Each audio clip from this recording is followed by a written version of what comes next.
Emily sneered at me after I announced my resignation, and I responded by maintaining a silent, steady gaze. Our conversation had revolved around the company's decision to cut labor costs, with particular disdain aimed at those supposedly exploiting overtime pay. Tom, too, seemed to relish the notion of trimming expenses. A week later, my phone incessantly rang with calls from the company. Upon answering, the president inquired sharply, "Who exactly are you?" I couldn't help but scoff mockingly at the president's question. In response, I introduced myself as Lily Johnson, a 59-year-old employee with 37 years of dedicated service since my college graduation. I explained our company's role in providing administrative services, particularly catering to busy company presidents handling clerical work. Specializing in tax-related matters, I proudly managed 45 clients, a responsibility that had grown overwhelming despite the assistance of a part-timer. Despite the challenges, I couldn't show any sign of weakness. Our clients were long-standing relationships, and their adversities fueled my determination. Today, as I sat in front of my computer, the relentless harassment from Tom and Emily weighed heavily on my mind. Tom, 7 years my junior and now the head of the tax department, had drastically changed his demeanor 3 months ago upon promotion. His once polite tone was replaced with condescension and complaints, making every interaction a struggle. Even when I countered, he remained unfazed, instructing me to consult a manual for guidance and warning against unnecessary actions. Emily, Tom's assistant, joined in the harassment, criticizing my efficiency and mocking my rank and file status. Despite being the first to decline a promotion to department head, a fact unknown to Tom and Emily, I committed to completing my regular duties. Their harassment persisted, with Tom accusing me of increasing overtime, branding it a waste. Emily echoed his sentiment, sighing as she claimed my constant overtime was dragging down the entire tax department's performance. The recent cause of my overtime was Tom unexpectedly leaving a month's worth of client files on my desk to be filed by the end of the month after work. My face drained of color as I glanced at the files before me. "Wait, these all have deadlines this month, right?" I uttered in confusion. However, before I could grasp the gravity of the situation, Tom was already packing up his desk, completely uninterested in addressing my concerns. "I'm heading out. Take care with that," he casually remarked as he swiftly left the office, leaving me with a pile of urgent tasks. Emily followed suit, adding insult to injury with a mocking laugh. The incredulity of the situation weighed on me, and I sighed heavily as I opened the client files scattered on my desk. To my dismay, some of the files were originally Emily's responsibility. The realization deepened my sigh. I understood why Tom had been subjecting me to relentless harassment. They wanted me to retire quickly. My extensive experience and deeper knowledge in taxation made me a preferred resource for other members of the tax department over Tom. Tom's unapproachable demeanor and unattractive appearance made everyone, except Emily, avoid him. It seemed Emily's proximity to him was strategic, driven by Tom's preference for younger female employees. The shallow nature of their thinking sent a chill down my spine. Emily's harassment was not just a personal vendetta. She aimed to curry favor with Tom, the one evaluating the tax department's performance. Despite these challenges, I had to manage the declarations. Alongside preparing tax declarations for my assigned companies, it seemed today's workload was far from over.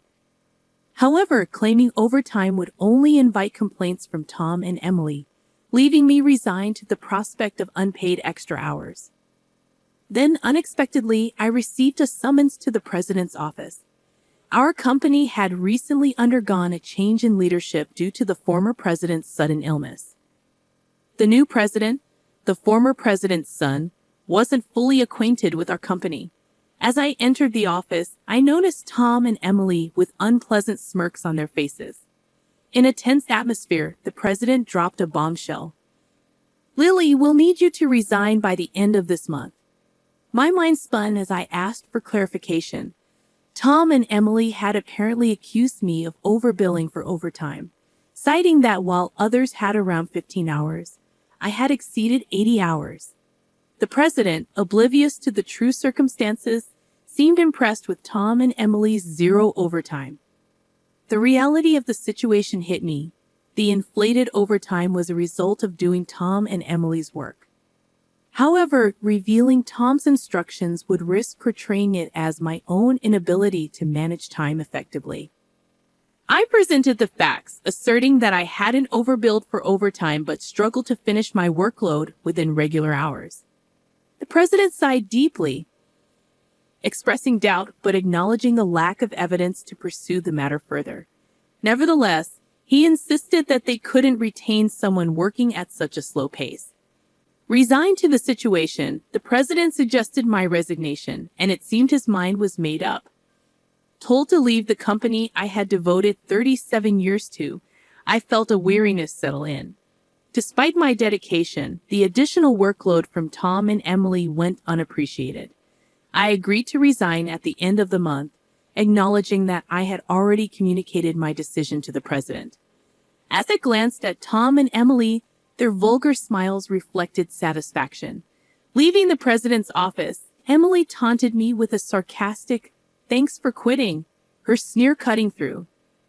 I responded with a silent stare, facing similar disdain from Tom, who shared his approval of cutting labor costs and labeled me as someone exploiting overtime pay. Observing their cheerful conversation, I pondered the handover process. Creating documents for all my clients, I ensured proper farewells and appointments with those I could meet personally. Unable to schedule a meeting with the president, I resorted to letters to inform them of my successor. A week post-resignation, enjoying a moment of relaxation at home, my mobile phone rang. Seeing the company's call, I hesitated, having already completed social insurance procedures. However, persistent calls from both the company and Tom and Emily's personal mobiles led me to answer reluctantly. As I picked up, the president urgently spoke, asking, "Who exactly are you?" I couldn't help but mockingly reply, "Just an unemployed lady who resigned from the company, nothing else." In response, the president urgently explained the chaos since my departure. 49 calls to stop transactions with the company. He pleaded for my immediate return, revealing a sense of panic in his tone. Reluctantly, I rose from my seat and made my way back to the company. Upon my arrival, I found Tom and Emily waiting, their faces notably pallid and dark circles underlining their weary eyes. Surprised by their drastic change in appearance, I inquired about what was happening. Tom glared at me and revealed, "Since you left, we've been bombarded with calls to stop transactions, not just from your clients but also from prospective companies we were planning to introduce." "What did you do?" Emily echoed the suspicion, expressing disillusionment at the thought of me resorting to underhanded tactics. Their haggard appearance suggested the toll handling cancellations. While I had not manipulated the clients, I had a hunch about the reason behind the transaction halts. Considering the inevitability of cancellations, I mumbled my thoughts aloud. Tom, however, accused me outright, insisting I had orchestrated something. He demanded I go to the president's office immediately, forcefully escorting me there. Upon entering the president's office with Tom and Emily, the president greeted me with a direct look in his eyes. Tom declared, "President, I brought her," with an air of authority, while Emily hurriedly followed suit. Ignoring their accusatory tone, the president questioned me about the abrupt halt in transactions after my departure. I took a deep breath and explained, "Our clients don't need us to manage their taxes. There are tax accounting firms that offer cheaper services. They continued with us because of me." Tom snapped back, questioning my self-worth, and Emily taunted me, both challenging my value to the company. Undeterred, I elaborated on my unique approach, offering tailored tax-saving strategies that resonated with our clients. Tom dismissed it as inefficient, arguing that their manual-based operations were more practical. The president sighed deeply, recognizing the fundamental difference in our approaches. In a serious tone, he said, "Actually," signaling a crucial revelation or decision to follow. I received a surprising call from my father, the former president. It turns out that some clients, who had stopped transactions, went directly to Dad to negotiate on my behalf. I hadn't anticipated clients going to such lengths for me. Dad emphasized that the tax department thrived because of my contributions. Not only did I manage my clients efficiently, but I also supported my colleagues' clients, possessing knowledge that even Tom couldn't match. Dad disclosed that if I hadn't declined the promotion, I would have held a higher position than a department head by now. The current president expressed regret with a pained expression. Emily appeared shocked, probably grappling with the idea that I could have been her superior. The president apologized for making me resign initially and asked if I would consider revoking my resignation. According to Dad, I was indispensable to the company. While I appreciated the change in the president's perspective, I hesitated to accept. Tom interrupted our conversation, visibly upset, and protested the president's decision, questioning why I was chosen over him. Emily echoed his sentiments, praising Tom's leadership and expressing disbelief at the preference for me. The president then sternly addressed them, revealing that since my resignation, numerous complaints had been received from the tax department, suggesting they had been shifting their workload onto others. Tom's face turned pale as the president exposed the fact that he had been pushing the preparation of client declaration forms onto subordinates, including Emily's work for multiple clients. The president pointed out the irony, considering Tom had accused me of being a salary thief. Observing Tom and Emily's pale expressions, the president continued by revealing an alleged leak about their romantic involvement. Tom struggled to defend himself, claiming he was merely mentoring Emily as her superior. However, the president produced receipts from the accounting department, indicating dining expenses filed by Tom. Confronted with evidence, Tom, sweating profusely, was unable to provide a convincing explanation. Emily, too, turned ghostly pale as the president accused them of neglecting their duties, inflating expense claims, and violating company policy by having an affair in the office while being married. In a calm and straightforward manner, the president declared the termination of their employment effective immediately. Tom and Emily tried to resist, promising to retract the receipt claims and pleading for their jobs. "I have a family," Tom desperately pleaded, attempting to reverse his termination. Emily echoed his sentiments, tearfully expressing her fear of being fired. She promised to apologize to me and others for burdening them with work, realizing the gravity of the situation involving neglect of duties and an affair with a supervisor. Concerned about her reputation, she implored for a second chance. Sensing their desperation, I offered advice. "Why don't you stop resisting? It's undignified," I suggested. Tom glared at me, retorting, "Shut up. What would a single person like you understand?" I sighed, reminding him, "Tom, you were the one who got me fired. It's just karma. What goes around comes around. Why don't you take some responsibility and reflect a bit?" Frustrated, Tom looked away, while Emily bit her lip in distress. Aware of more details about their misconduct, I turned to the president, asking with a smile if I should share them. Tom and Emily frantically tried to stop me, fearing further exposure. I issued an ultimatum, warning them that wrongdoings would eventually come to light, urging them to face reality before it worsened. At my words, both Tom and Emily collapsed to their knees, and the president decided to fire them on the spot. Later, I revealed more about their misdeeds, including Tom faking business trips to spend days with Emily and their insidious tactics of harassing disliked employees into quitting. Despite my attempts to help those employees, Tom and Emily's strategies were relentless. They repeatedly reprimanded and pressured employees out of my sight, often assigning sudden tasks with tight deadlines.